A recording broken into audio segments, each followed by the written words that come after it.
পুষ্পরাতখানি আজ আমার পঞ্চবটি বনে প্রবেশ করেছে এবং আজ আমার মনের আশা যদি পূর্ণ হয়েছে, আমি আর কি চাইতে পারি বলতে পারি? আজ সারথীর পাশে বসে বলছে, সারথী, আমার শত শত জন্মের পর আমি আমার রামকে পেয়েছিলাম।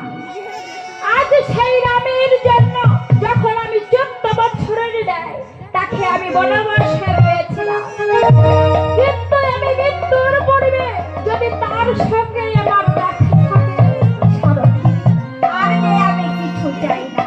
কেমন